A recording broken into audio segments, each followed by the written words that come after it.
Hi Kieran, first of all welcome back to Celtic, brilliant to have you back. Just want to know what the initial reaction and feeling was when you knew for 100% that you were going to be coming back to Celtic. When was it and how did you sort of find out? Thanks a lot. The time I heard was January is when I found out I was going to be a free agent. And from there spoke to Celtic and it was touch and go if it was going to happen in January, but I'd signed the pre-contract for it to be guaranteed in the summer anyway, so in January I knew for sure.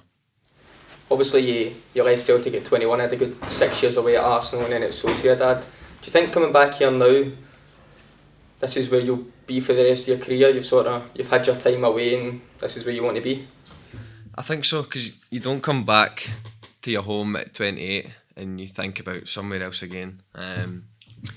Obviously in football you generally never know, and I know that from the first time as well. I grew up never thinking you would leave Celtic or that, but football things can happen. But for me, I can see myself, I've signed a long-term deal, so I can see myself being here for the rest of my career. Kieran, what's your first impressions been of the new squad? A lot of new faces, the same manager, but new players as well to play alongside. It's been great. I missed the first week or whatever it was because I was in a national duty, so I came back and I could see how much the boys were flying, how much hard work they put in. It's a physical side, there's a lot of pace and power and strength in it, so it's been great.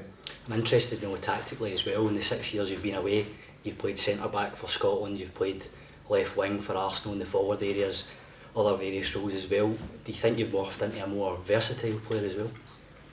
I'd probably say I probably could say that, but left wing or centre back is somewhere I've always kind of been comfortable with. Mostly the centre back and left wing. But yeah, even when the gaffer was here the first time, there was games where I played centre back and a back four, or if we changed to the back five, I would be wing back. So nothing really new to me, but yeah, it's more adaptable probably. Yeah. And is there a particular moment in the first spell that sticks out to you, or is it all about kind of replicating that success? Yeah, just to be successful here is to keep Celtic at the top. I think that's everyone's ambition, and every player will tell you it doesn't matter where you play. It's about keeping Celtic at the top, and that's what matters to me. Was this always in your plans to come back to Celtic, and do you feel it's maybe came a lot sooner than you would have thought? I don't know if I had plans as such, because as I said, in football anything can happen, so you never know. But I think you're always thinking about if you can or when can it happen and when's the most likely time, and that timing there was just perfect. How do you analyse the current Celtic team? You've probably been watching as much as all of us, how they've progressed in the time you've been away. I see them, as I say, a physical team who like to press high, win the ball back, high up the park. A team that the gaffer likes to see, like we were the first time around as well. It's a team of high energy, people who want to take the ball, people who want to make things happen, get goals and assists and clean sheets. So yeah, the manager's vision is the same. Injuries is something that always gets made a lot about yourself. How do you balance giving 100% in every game and then with the thought sometimes it might be an injury in your career? It's something you've really battled through. To me, there's no thought. I don't go in thinking about anything other than giving 100%.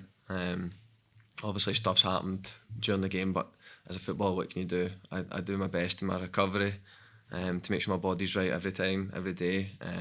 But I'll always give them all on the park, regardless of what other people think.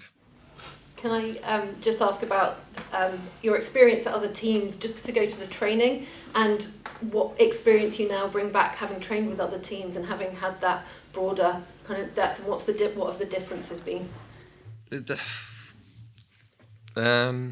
Different managers have got different ideas. I worked with a few different managers. Clubs have been in different points, like with Sociedad we were fighting for Champions League football. Arsenal in the first few years we were fighting to get back up there. So you're fighting for different things, so you've been in different situations in football and in life, so I think when you look back you realise how much you've learned and how much experience you've got. And that brings with it different expectations. I guess you talk about being in different positions. What's it like being back at Celtic and the expectation that you feel here? Yeah, the expectation here is to win. I've had that for the 15 years I was here before, so I know nothing's changed there, and I know the expectation, I know how hard it is. but I just want to be successful as the first time and do what's best for Celtic as always. And just on that expectation, lastly from me, you obviously were a young player coming up through the academy and playing for Celtic. You've now got all that experience. Is that something you think you can help younger players with, kind of dealing with that level of expectation at Celtic? Yeah, for sure. I think the changing room is full of people who can help, like James Forrest, who's been here for so many years, Cal McGregor as well, even people in the staff who can help as well. And if I can be part of that and help people, then I would love to do that. Thank you. Kieran, unique set of circumstances where, you know, as a fan, you're moving away from Celtic. The benefit to the club's £25 million, and you must feel good that the club you love has earned that money. But you go away and we don't win the 10 in a row, and you must be sitting in London thinking, I wish I'd stayed and maybe helped the club get there. Is there a wee bit of you now thinking, I'm back, we're at 4 in a row, I've signed for 5 years? It's the art of the possible is to deliver what we didn't deliver the last time, and we might have if you'd stayed. That's a mad question, that. No, of course you want Celtic, obviously at the time, to win the 10 in a row, and unfortunately it didn't happen for whatever reasons. But nah, I'm not thinking 5-6 years ahead now. No, I'm just thinking here and now, the next game, being ready, and that's it. Think about this season, yeah. And the big thing is we get you back in for nothing as well, major bonus, you know. It feels like a £30 million signing to go for nothing, which is great. Again, futuristic question around, do you see maybe further down the line following in the footsteps of Scott Brown, a good friend of yours, and then Cal McGregor, and the potential to maybe use some of your leadership qualities and your experience to lead the team in the future? Not in the immediate future, but further down the line.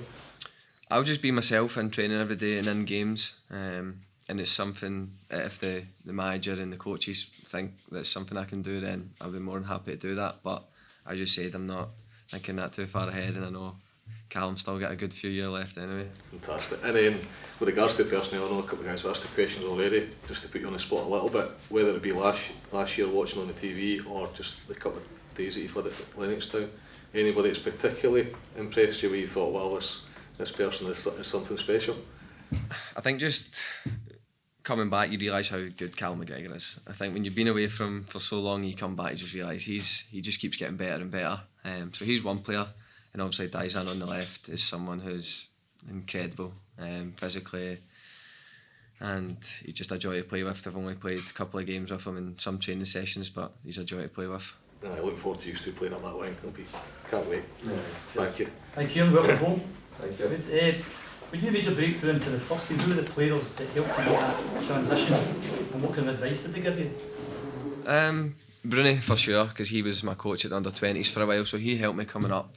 I had guys like Chalmers Grew, Mikael Lustig, players like that with so much experience, like international level and club level, so players like that helped me massively and just give me tips along the way, especially even as a Geary as well in my position, who helped me a lot. Although we were competing for places, he was so genuine with me and really wanted the best for me as well, and he's still someone that I keep in touch with now. And that's your job now, yeah, to pass that on. For sure, young players coming in, I would love to be able to help them, and any experiences and stuff I've learned over the years, I'd love to pass that on to them. Thank you. Kieran, you had the chance to visit the Estadio Nacional earlier this week. I heard you say in the club podcast that you'd never had the chance to go before, so how special was that for you and for the whole squad as well? That was special, and I think even the people who never supported Celtic growing up realised how special it was, because we got the kind of tour as well, and up through the tunnel onto the pitch, and you've obviously seen the iconic photos of the trophy getting lifted with all Celtic fans in the back, so it's amazing stadium, and for this club it's a massive part of the history. Kieran, welcome back. Great to have you back. We actually went out to our listeners for a couple of questions, so if I can ask from them. So the first one was a chap called Ryan McCready. He was asking, you've come through the youth system at Celtic, you know that bond that fans have with someone that comes through the youth talent and becomes a first team player. What advice would you give to someone who's kind of knocking that door just now? How do they get to the level you've got to? I think you just need to keep doing what they're doing, and always, whatever their strengths are, keep working on them as well. Always enjoy every moment. In football, when you're trying to break into that team, you need a bit of luck as well. So you need a bit of luck, you need to work hard always, and just give everything you've got and enjoy every minute. Great. Second one from Sparta Crag, not sure it's his real name, but that's what he's going with.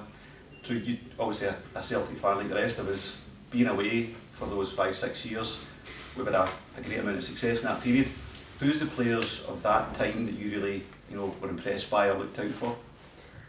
Everybody, to be fair. And I'm good mates with Greg, obviously, so I always watched him, and the combination that him and Dizan had on the left as well these last few years has been excellent, and like mates with Calum and that as well. So the ones you kind of played with before or you keep in touch with is the ones I would look out for more, but I watched as much as I can.